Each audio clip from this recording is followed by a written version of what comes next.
Today on Jewish Baseball More Than a Game, we're spotlighting a rising voice at the intersection of sports, identity, and advocacy. Our guest, Max Mannis, is 23 years old. Max is a proud New Yorker, born and raised in NYC, and he's been in baseball obsessed for as long as he can remember. For nearly 5 years, he's worked with John Boy Media, helping shape the way fans experience the game through Yankees and MLB social media stats and analysis. Sorry. But Max's story goes far beyond the diamond. He's a vocal Orthodox Jew and a passionate pro-Israel advocate, using his platform to educate, inform, and connect people with Jewish life and current events, both in the sports world and beyond. Max recently launched his own podcast, The Max Manus Pod, where he brings those worlds together. In fact, his debut episode featured a major announcement. Harrison Bader joined him to reveal that he'll be playing for Team Israel in the 2026 World Baseball Classic. You can follow Max on Twitter at Max Manus and listen to the Max Manus Pod on all major podcast platforms. For Max, baseball's more than a game. It's a bridge between culture, faith, and community. Max, thank you so much for coming on. It's a pleasure to have you. Yeah, that was a hell of an intro. Thank you, man. I think more than a game kind of sums it up, right? I always talk about whenever people ask me, like, why do you why are you this into baseball? I always tell the story that my senior year of high school was COVID, so graduation on Zoom, all that. But I remember at the end of that year, it was like senior year of high school. They're sending assignments over Zoom in like April. It was like no one really cared. But we had this English, and I was, not the biggest school guy, as some people might have seen on Twitter yesterday. I got a little bit of flack for watching a Yankees game over going to my online college graduation. But whatever, we don't have to get into that today. But at the end of my high school, we had this like English project that was basically like pick something you're passionate about and make like 10 different expressions of media, like 10 different ways to like represent that. And I did baseball, and I had like a baseball menu of all the foods that I've eaten at games. And I had like some articles that I had written in the past about the Yankees, and I had like all these different things. And it kind of helped me like take a step back and be like, oh, like I remember when all my, I grew up uptown New York City Jewish community. So you can imagine the type of careers that most people in that community are pushing their kids to go into, and baseball's not exactly one of them. But that didn't like register for me until everyone was starting to like apply for colleges. And I remember like in my head, I was like, yeah, I'm gonna like work for the Yankees or be a beat writer. I'll work for the New York Post or something like that. And I remember like talking the first time I talked with my friends about college, and they were like, yeah, I don't know, I'm probably gonna go to like law school or med school. And I was like, what? Like, we all love sports, we all love baseball. Like, I thought we were all on the same page with this. But yeah, those two experiences definitely kind of helped me take a step back and realize like, oh, yeah, baseball's like I see my life through the lens of baseball very much. Like, baseball is a means kind of for everything else. I see like when I first started learning about like markets, I was like, oh, I already understand baseball free agency markets. Now I can just understand everything else and all these other things. Baseball's kind of just the lens through which I see everything. So yeah, more than a game is a great way to put it. You and I speak the same language. We speak the exact same language of everything of what you just said. What's your history in terms of like playing the game? Yeah, figured out really early on that if I was going to make it in baseball, it was not going to be on the field. Yeah, player manager in high school. I'm more manager than player at that stage of my career. I think the crowning achievement of my on-field career was that in seventh grade, I caught for our middle school softball team. We didn't have baseball, we had softball, and we were up 15-1 in the championship game, and I picked off a runner at first to end the game, which probably broke like 6 unwritten rules at the same time. But, we won the chip, so I can't complain. And then, so my senior year of high school, baseball got canceled because of COVID. So my last ever game, I remember we were playing, it was Heschel versus Ramaz, which if you know about New York City, that's like, that's our Lakers, Celtics, Yankees, Red Sox. That's like a tale as old as time. And it was like an all-time yeshiva league. That's what all the Jewish schools in New York, yeshiva league. It was an all-time yeshiva league classic. The game went like 10, 11 innings. It was crazy. And I remember going up, I'm an analytics guy in baseball, so I'm kind of out on intentional walks on all that stuff. But Ramaz had one hitter that he was like, I almost wanted to check his ID to be like, bro, you're not in high school. Like, I'm seeing the way the rest of these kids are hitting. You have like a foot on all these kids. And that dude was like the only guy that hit balls hard all day. And he came up with a runner on third, tie game in like the 10th or 11th. And I went up to my coach and I was like, you have to walk him and pitch the next hitter. Like, I was like, I know I'm not in any position to tell you, but like you have to walk this guy. And they were like, no.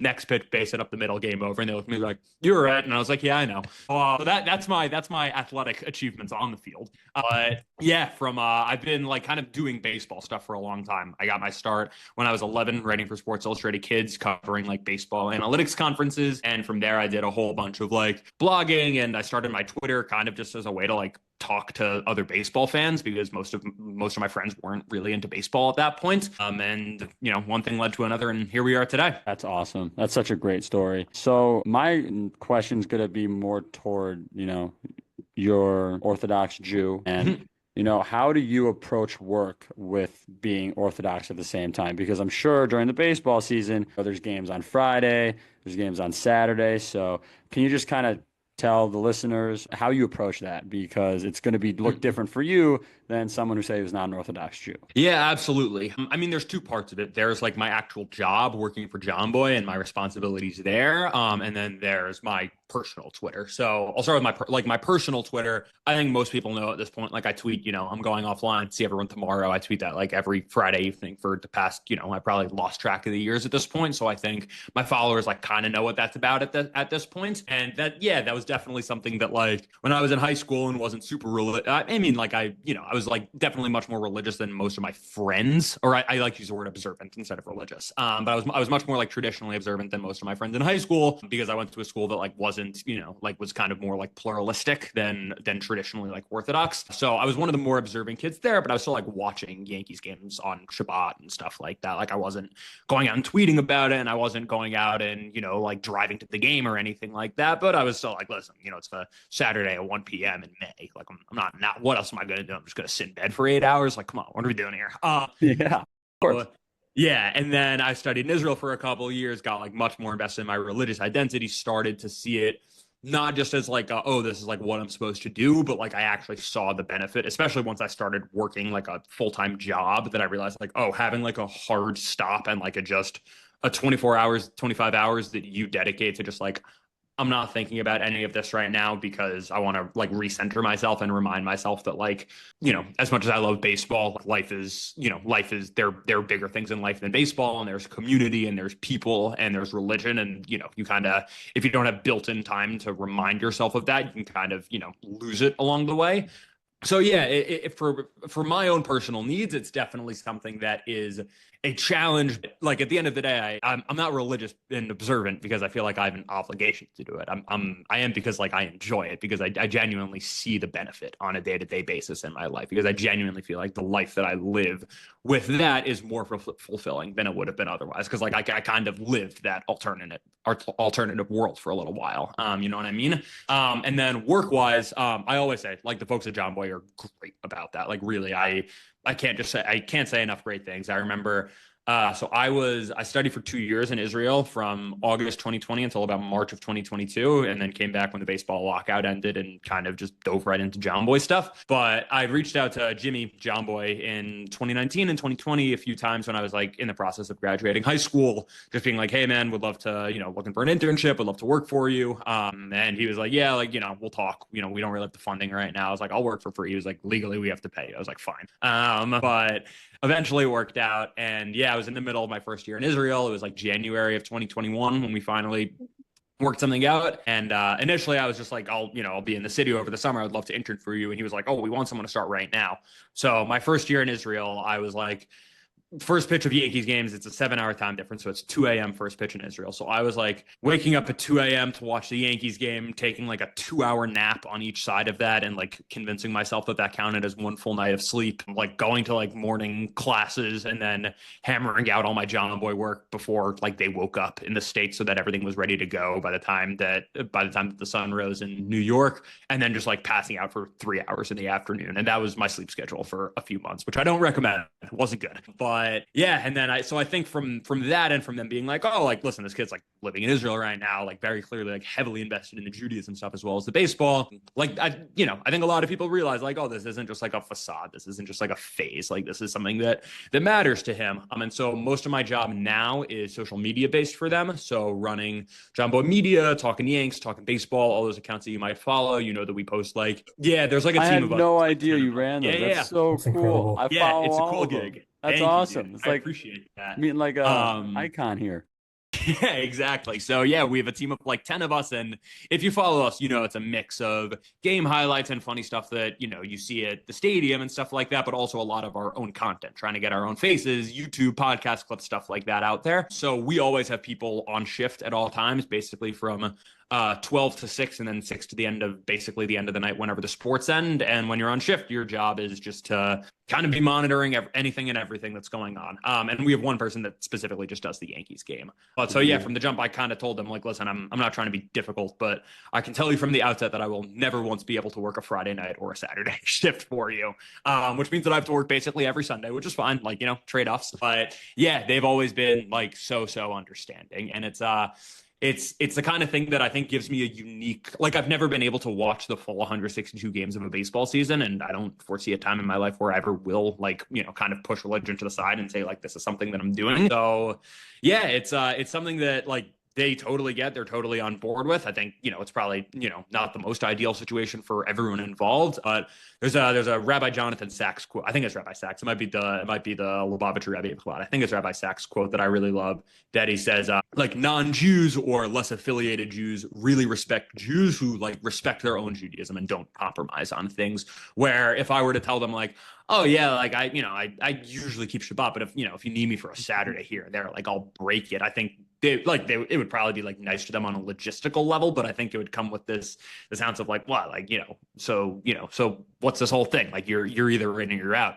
But I think that when people are willing to be firm and be like, listen, I'm sorry, I want to help you guys out. It's not just I want to, like I recognize that it's my job to help you guys out, but at the same time, there are things that I just can't compromise on. I think people really respect that. 100%. And I just want to touch on something you said earlier that was really cool, I thought, is, especially with the line of work that you do in the media, it must be nice, to have that buffer of like Mhm. 24 hours, 25 hours without a phone. All right, whatever. It's probably I need it, just to kind of reset, which I think is awesome. Yeah, it's listen, it's a give and take. Like I won't lie to you. There are definitely times where I'm sitting there on a Friday night or a Shabbat afternoon. I'm thinking to myself, like, I'm probably over stressing about the Yankees right now because I can't check it. And like if I could just like happen to have my phone and quickly check my phone and be like, oh, okay, 1-0, nice. Like that almost would take a little bit of the stress off of it and let me enjoy Shabbat a little bit more. But listen, like the letter of the law is still a thing. You can't just completely throw that out the window, right? So yeah, it's a give and take, but at the end of the day,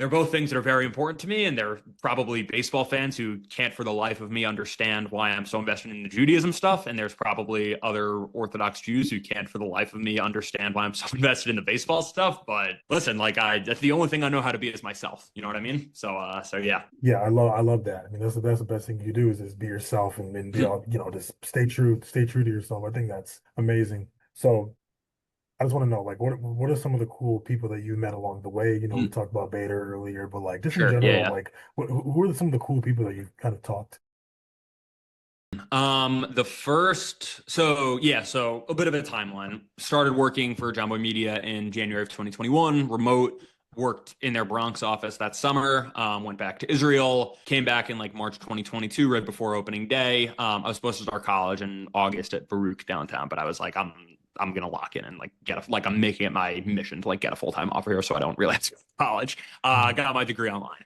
But yeah, so I think it was like Memorial Day actually of 2022. I think it was Memorial Day. But Jose Trevino, who was like kind of just come over from the Rangers a couple months ago, was this like fun, cool catcher, like might actually make the All-Star team. Came to the office, and that was the first big leaguer I think that I'd been in the office when they came by. And he was super cool because there are some big leaguers that you're like kind of starstruck when you meet them and it's cool in that way. And there are other ones that it's just like, oh, you're just a regular dude. And Jose Trevino just came in and was like talking to us about like he's a Spurs fan and following the Spurs right now. And he was talking to us about like, yeah, you know, when I was with the Rangers, they had all these catchers and I kind of had a feeling I was on the move and just giving us like, you know, kind of like not behind the scenes stuff, but not in like a journalist way. And like, you're just you're a regular dude and you're talking to us like regular people. And so that was a really cool moment. And then like a week and a half later, Anthony Rizzo came to the office and he was like he was like, you know, not to say he wasn't a regular dude, but he walked in and it was like, you know, that's Anthony Rizzo. Look, as a diehard Cubs fan, oh, he can Yeah. walk So anywhere. yeah, so Ian Happ does a lot of work with us. Used to have a podcast on Hmm. our network. We're still very friendly with him. So it was when the Cubs were in town to play the Yankees, and Happ usually stops by whenever the Cubs are in town. But there were some like whispers going around the office, like, oh, he might bring Rizzo by, but everyone was like, come on, he's like not actually going to bring Anthony Rizzo. And then those elevator doors opened and Ian Happ walked in with Anthony Rizzo. And it was like, and it was a Friday. So the office was like not as packed as it would have been if it was a couple days earlier. But yeah, that was really cool. And then I think the biggest one for me that I think is the coolest is because I went on to have like a personal relationship with them is Jeff Passan, who I had like gone back and forth with him on Twitter a couple times. He roasts me, whatever. It's all cool. And then he visited the John Boy warehouse where we filmed like Blitzball and a lot of things like that, which is like crazy, not really my world, but does insane numbers on YouTube, like really, really crazy numbers. So it's hard to not get invested in when you're actually there. And Passan's like sons were big fans and they wanted to come by and like play John Boy and Jake in Blitzball. So they were all there and Passan pulls up in like the full suit, which like I feel like it's just like attached to his body at this point. I don't know if he owns other articles of clothing, but yeah. And I was like so shook because I was like, one, like, I don't know if this guy could be helpful to my career, like that would be really cool. But also just like, oh my, even if I get to just like shake this guy's hand, like that's Jeff Passan, you know what I mean? Like that's the dude in baseball. Yeah. And yeah, he like came in, made some joke to me immediately about like, oh, we're Jews work in the media. What a shocker, something like that. And he was like so cool, like, you know, really just like chopped it up with me, like came over to me, like asked me my opinions on things. And I was like, oh my gosh, like, you know, this guy like act like I'm not just like a name on Twitter. Like he like knows who I am. Like was like, dude, like take my numbers, stay in touch. And fast forward a couple of years and he's someone that I like stay in touch with on a pretty regular basis, like speak to about career stuff, very helpful. Like I'm definitely going to get him on my podcast at some point. So yeah, that's the one that I try very hard to like live in the moment while also just appreciating like, wow, like me from 2 years ago, 5 years ago, 10 years ago would have never believed that, you know, I get to do X on a regular basis now. And staying in touch with Jeff Passan is one of those ones that I'm just like, man, like that. I remember especially for the first few months when I was like starting to like text him a little bit, every time I just saw the name pop up on my phone, I was like, what? Like how? So yeah, that's definitely gotten to meet some really cool people along the way. That's amazing. Yeah, that's so cool being friends with Jeff Passan. Like, hey, any trade buzz about like Yeah, resume? there have been a couple times where I've like picked up on some scoops here and there before he even gets them, and I get to text him like, "Hey, by the way, I just heard this about the Yanks," and he'll be like, "Dude, not bad," and I'm like, "This is pretty cool." So, can you kind of tell us how the Max Manus pod came to be? Yeah, we're still in the early stages. It's something that, yeah, I've been wanting to do for a long time. I think one of the biggest things that I've realized from working at John Boy Media for a few years is you kind of, when you're just consuming content, especially if you only have a couple podcasts that you consume, or if there's certain people that you like, but you only listen to like one or two of their things, it's kind of easy to feel like, oh, like that's all this person does. And when you live in that world, you realize that in order to like be successful in media, you need to do a whole bunch of things. Like we always laugh at like, listen, like we've gotten to a point now, thank God, where a whole lot of people know us for a whole lot of different things. But what that means is that when we have points in the calendar where we're putting more emphasis on certain things than others, you know, you get like Jimmy always says, like, it's funny when people say like, don't forget what we followed you for, like go back to the old John Boy. But like you ask 10 different people what the old John Boy means. Some people are talking about talking Yanks. Some people are talking about talking baseball. Some people are talking about the breakdowns. Like people are, the old John Boy is specific to every person, just in terms of whenever you happen to start following us and whatever was the first thing that you followed. So like he always says, like, if talking Yanks was all I did, he's like, Jake and I would probably be able to, and if it was at this point, like we would probably be able to pay ourselves solid salaries, like maybe a producer, and like that would be that. He's like, we couldn't have a company. Like if you work in media, you need to be able to do a whole bunch of different things because that's how you break into other bases. That's how you can cross promote. Like that's kind of how that whole world works. So for me, like for a long time, I was kind of like, oh, like I have all these Twitter followers, and in the back of my head, I'm like, okay, I'll just keep growing the Twitter more and more and more to the point where eventually it gets big enough that I'm like, a big enough deal, and like I can kind of chill. And then at a certain point, you realize like, well, like there's a whole bunch of other platforms out there that not even necessarily like actively neglecting, but it's just like you don't even really put two and two together in your head that it's like, oh yeah, like if there's people that aren't on Twitter, they're not really going to come across me if I'm not going out of my way and making the effort. Like, people aren't just, I'm not big enough that people are just going to stumble across whatever and find me. If, like if they're on Twitter, they might, which is pretty cool. But I was like, yeah, like I want to, I want to branch out a little bit. But yeah, I've been wanting to do a podcast for a while, and especially now with the podcast market being so saturated where it's just like any dude can just, buy a $100 mic on Amazon and start a podcast. I really wanted to identify like the niche areas within the baseball world or within the sports world at large that were really being unaddressed. And I thought it was a very interesting cultural trend how the long form content for so long was such like a curse word, and like everyone's like, who watches cable news anymore? I'm not watching an hour long interview. Like I want to watch a 30-second Instagram reel. And then I think the pendulum kind of swung so far in that direction that it's swinging back a little bit. And I think that's why, like, it was a big thing in this past election cycle that there were a lot of people saying, like, oh, a big part of the reason, or like a big thing that candidates were putting their time into in the last days were like going on these 3-hour, like, long podcasts. And like a couple of years ago, you would have thought, like, why on earth would a candidate be doing that like a week before the election? Like the best thing they can think of to do is just talk to some schmo in his studio for 3 hours and go and do that with like 12 other people who have big podcasts. But like, they wouldn't do it if their advisors weren't telling them like, hey, this is the new media. This is what people are listening to. This is what matters these days. And I think what people really value about those long form podcasts is that, especially when it comes to athletes, the interviews that we see from them so much of the time are just like standing at your locker after the game, hey, Aaron Judge, you struck out to end the game tonight. How do you feel? Like, okay, I'm not going to get anything from Aaron Judge there. And frankly, even when he does do a long form interview, a lot of the time it's like run by the team or through some other big corporation that, like whatever, they have something they want to plug. They're doing an interview to, oh, I love my team. I love my family. Thank God I get to play baseball for 40 minutes, plug this product that I'm sponsoring, and then I'm done.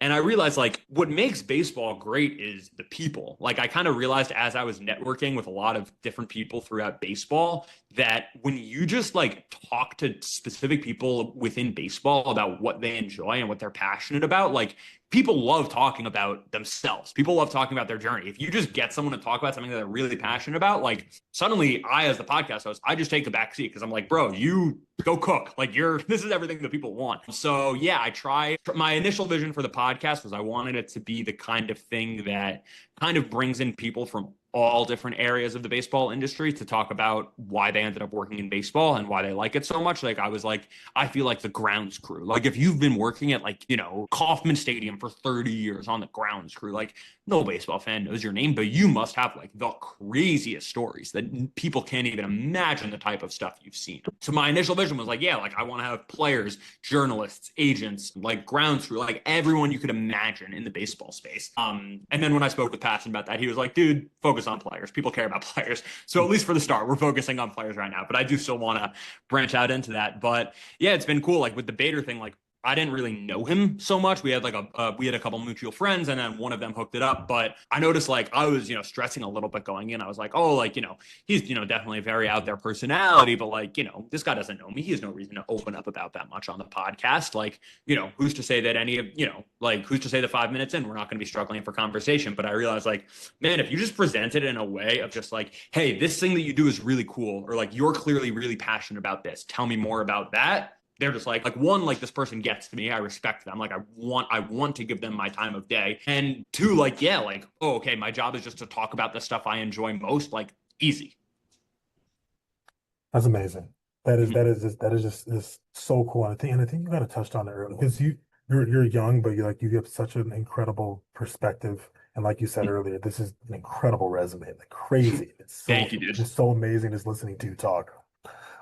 I think you already kind of touched on this, but I kind of want to hear you go into it a little bit more. Where do you want to see yourself in maybe like the next 10, 15 years? Because the trajectory is insane right now for you. Yeah, and I mean, like, really, thank God for that. Like, I try very hard to kind of like give myself a lot of credit for that and Yeah. acknowledge that there were a lot of people in my life that were telling me like the baseball thing's not going to work out. Do like a kind of more traditional route, and like you know, not to say they're totally wrong. Like, yeah, like most people that tried the baseball thing probably wouldn't work out to the extent that it has for me. So, like, I understand why people saw it that way, but I always, in the least like pompous, braggadocious way possible, I kind of just always felt like, listen, man, like the passion and the knowledge and just the love that I have for this, like, I don't really see a way that I'm going to go all in on this and it's not going to work out one way or another. You know what I mean? Like, I was like, I don't, even right now, like to answer your question, like, I can't sit here and tell you that in 10, 15 years, like I want to be the biggest broadcaster or the biggest journalist. Like there are a whole ton of things I consider myself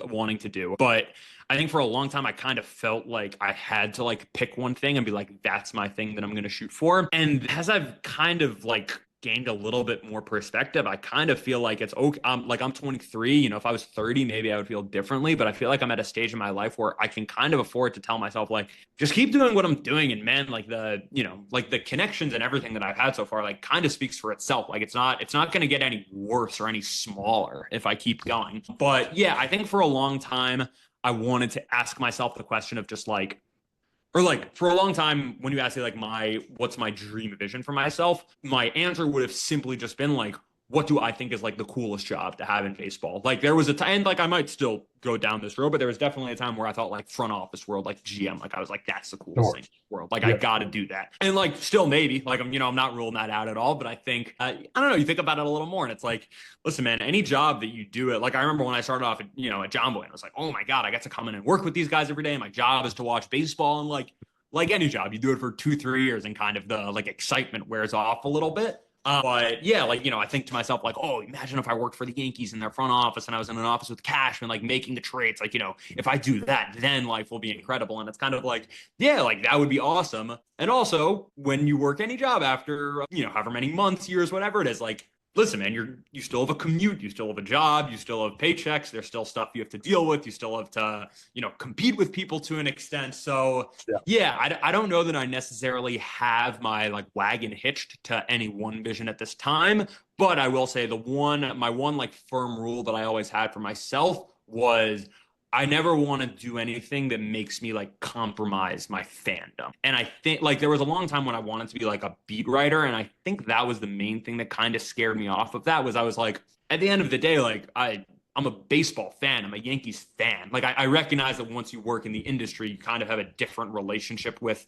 the sport altogether, and you're never really a fan in the same way that you always have been. But at the same time, I'm like there is like an element of validity to that. You know what I mean? Like I don't want to just work some corporate high up job that, my job is just to figure out how to make whatever organization, more money, even if it means sacrificing the on-field product. Like at the end of the day, I do this because I love it. Like that's kind of my guiding rationale with a lot of things in life. Like I said, like religion stuff. Like I'm not an Orthodox Jew because I feel like it's my obligation. I feel like I'll be letting someone or something down. Like, sure, that's a nice idea. That's part of it. But much more of it is just like I enjoy this. I see the benefit to this on a day-to-day life, on a day-to-day basis in my life. Why would I not do that? And baseball's kind of the same way for me. So I never want to lose that guiding principle of like, at the end of the day, enjoyment is kind of paramount for me. I think your mic's not working, Danny. Nothing. You hear me now? Yeah, you're good. Oh, there it is. Yeah, I'm sorry. I was just, saying that's a great answer. And I think that's a really good perspective to have,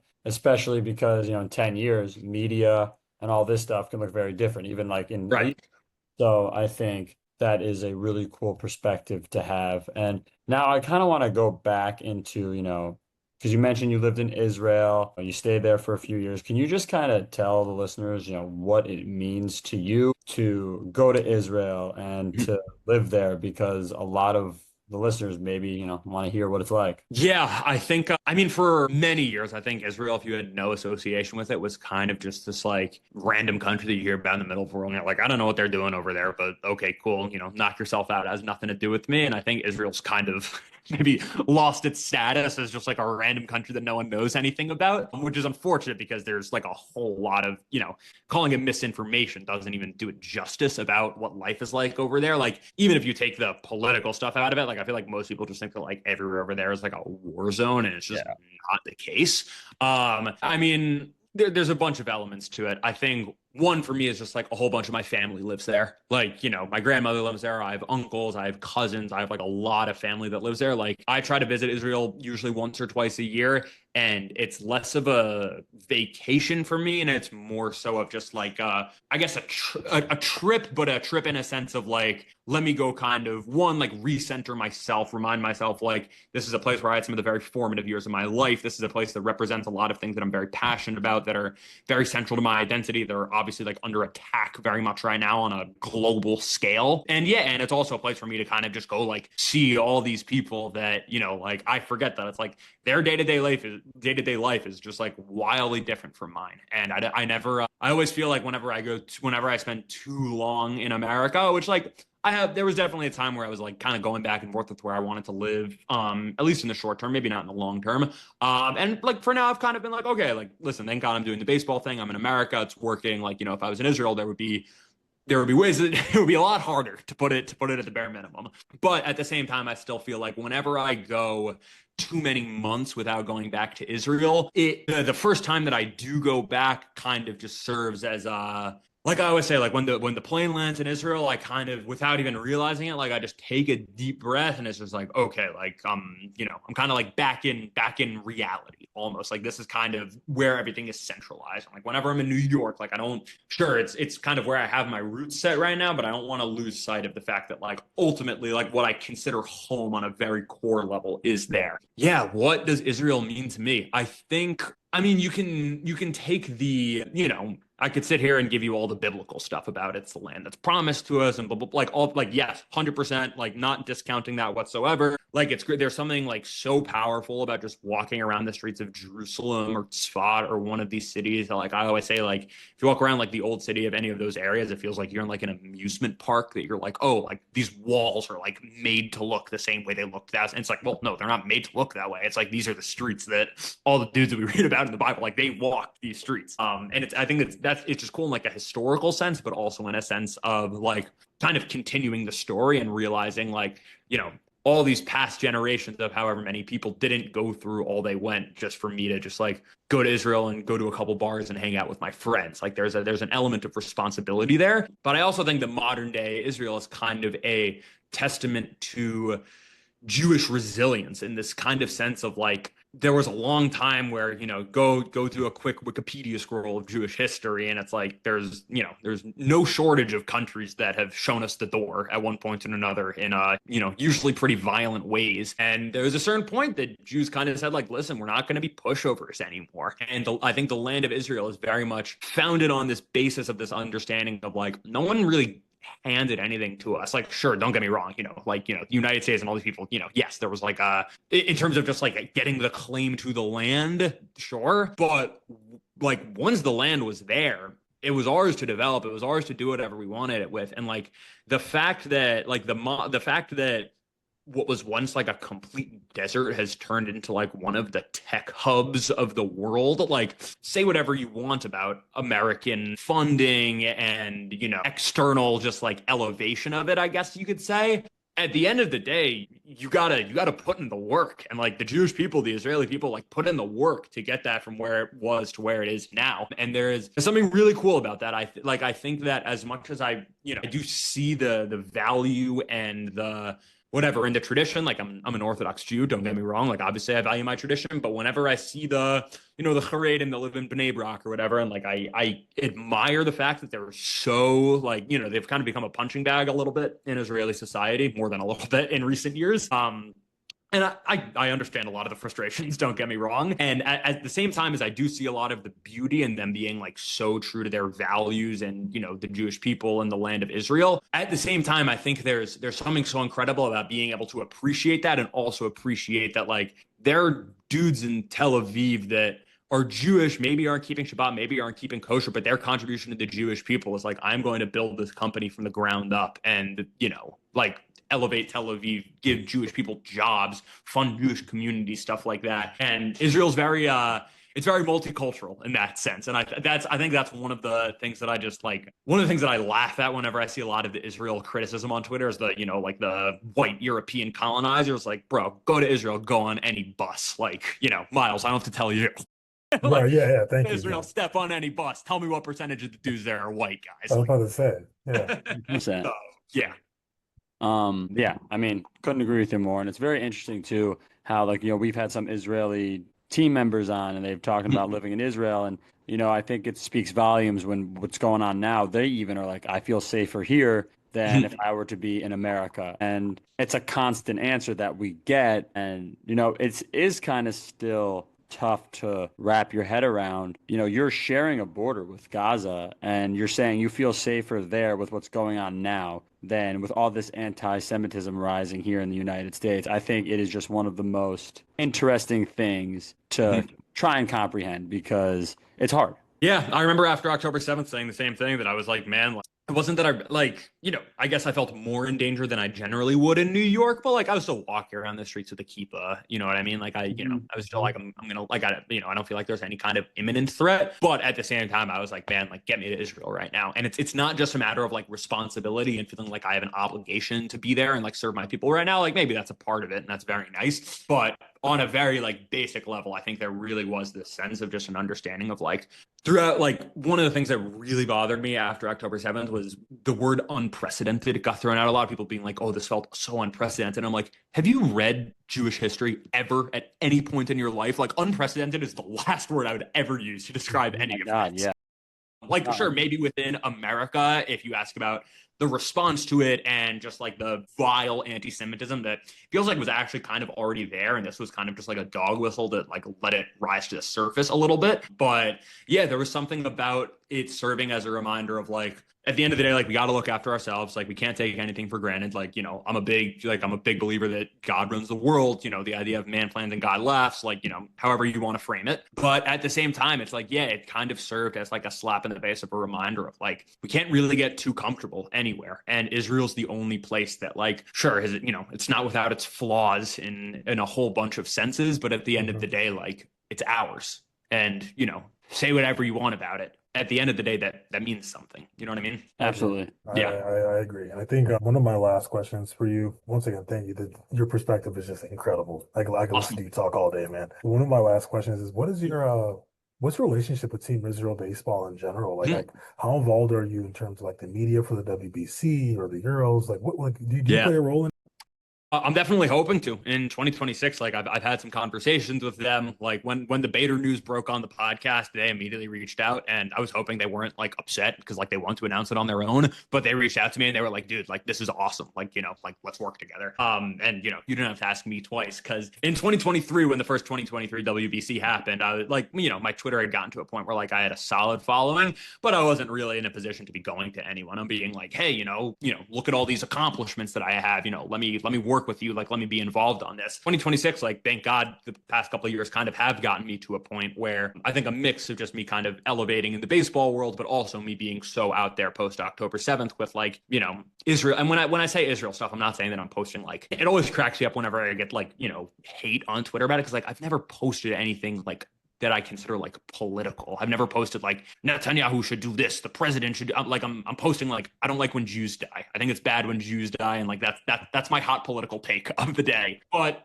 we live in that's just a humane take. I don't think that's political. Yeah. We live in a day and age where apparently that's a controversial take. And like as much as I am joking about that, like there is still something to like me going out there and saying that, like it shouldn't be brave, but it kind of is nowadays. So I think people respect that. So yeah, to answer your question, like I'm very much planning and hoping to be involved more so in 2026. I remember being in high school, waking up at like crazy hours of the night to watch Team Israel in 2017 when they were playing in Korea and all of these places. And there was something so cool. I remember that moment when all the players were standing on the field for the national anthem and they all took off their hat and they had kippahs underneath. And that was just like, I got chills now when I'm talking about it. That was just such a cool, people talk about like, oh, baseball is such a Jewish Jewish sport, there's the history and there's the stats and, just sitting around and complaining all day. Like there's a lot of crossover, but there was something about that moment that really was just like, whoa, this is so powerful. Yeah, like the 2023 Team Israel win over Nicaragua in that first game of that WBC. I think it's like, as much as I love the Yankees and as much as, the Yankees had like a crazy playoff run last year with some insane moments, I don't think there will ever be anything that the Yankees or any other team could do on the field that would like replicate the emotions that I felt in that moment. So yeah, I'm like counting down the days. I'm so excited. So are we, and we're looking forward to WBC because I think they're going to be really good this year. I'm hoping to make some noise. The pool they got was really competitive. Yeah. But I looked at that as a compliment. I guess, one of my last question for you is, for the younger Jewish population now, what is one piece of advice you have for them? I always say this is like one of my hot Judaism takes that a lot of, like Orthodox people that I know really disagree with. But like I've said this a number of times over the course of this, I very much live my life with kind of a guiding principle of like, I'm going to trust my passions and my intuitions of if I enjoy this, I'm going to want to do it more and more. And, that's why I was always like, I'm working in baseball. It's not even a question for me. That's why as soon as I saw Judaism and Orthodoxy as like active benefit in my life, something that I was like, oh, I see the value in this. Like, I understand why if I wasn't doing this, I would enjoy life less. Why that was kind of what took me from here to there. And then I feel like modern day Judaism right now is so much the opposite of that like there are so many people that like I remember one of my cousins said this to me and it really stuck with me. He was like, I really don't blame less affiliated Jews for like, if the one Jewish thing they do a year is like, they go to shul on Yom Kippur or they go to like a Pesach Seder and they sit there for 2 hours before they eat and then they get like a big cracker and some horseradish. Like, I don't blame those people for like trying that out and being like, I don't want to, like, why would I want to invest in this religion? Like, I don't enjoy this. Like, I'm very much of the belief that, like, it's not just like, sure, bring people out for, like, the fun dates, bring them out for, like, Purim and Simchat Torah and stuff like that. But it's less so fun and more the, like, meaningful ones, but still, like, joyful. You know what I mean? Like, I feel like we kind of, because so much of Judaism is this understanding of like there's suffering and there's difficult things and you need the good with the bad and you can't only have one over the other. Like I totally get that. I'm totally on board with that. I recognize that that's like very much like a guiding principle of Jewish communities. At the same time, I think at a certain point you have to acknowledge the reality of the situation is that we have a lot of people that whenever they come to a Shabbat meal, Pesach Seder, shul once a year, whatever it is, in their head, they're kind of just like, listen, man, you got to sell me on this. Like, if you want me to be invested, if you got to show me, not even show me it's a good time. Like, it doesn't have to just be a rager, but show me like why this is beneficial to me in my life. And I think when a lot of people just go to like I said, when you go to like a Yom Kippur davening and you walk out, if you don't have like a greater appreciation for everything that's going in, like I understand why a lot of people are like, all right, maybe I'll come back next year, but for the next 12 months, like I'm out. I think we as Jewish communities could do a bit of a better job. I get this is probably more toward the Orthodox world, frankly. I think the like less traditionally religious world probably does a bit of a better job of this. But I think in the Orthodox world, we could do a better job of just telling people like, come in, find, here's a list of 50 things in Judaism. Find one thing that you enjoy. Go, you love Shabbat dinner. Awesome. Make that your thing. You love Israel. Awesome. Make that your thing. You love Hanukkah. Awesome. Make that your thing. As soon as people see that there's one thing that they're like, oh, I'm really passionate in this, my guess is they're not just going to be like, okay, I don't want to try anything else. My guess is that that's kind of what's going to be what spurs on the rest of the engine that get them to be like, maybe I'll try lighting Shabbat candles. Maybe I'll try, whatever it is. And I think from there, that's when you get the appreciation of that's why I have to do Yom Kippur. That's why I have to do Pesach, because everything goes hand in hand. But yeah, I guess my advice to, especially to younger people, if you're kind of like struggling with your Judaism, if you're kind of at a point where you're like, I don't really get what all this is, I don't really get the point. My advice would be like, it's okay to let your passion and your joy be the driving factor for a little bit. Like find one thing that you enjoy. Cool. Let that be that. Like I would bet that down the road, you're going to want to pick up more and more things, but like your mind doesn't even have to be there yet. That's okay.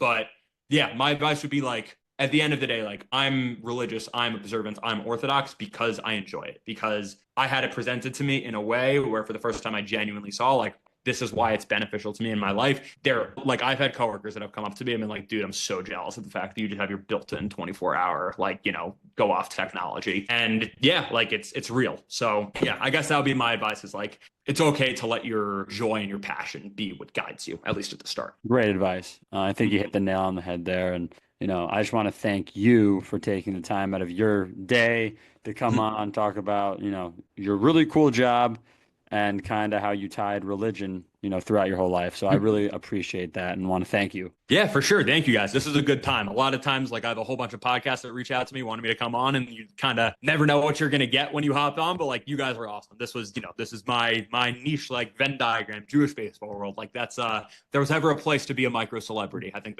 that's the one I would have picked. So awesome. Thank you guys. Appreciate it a ton.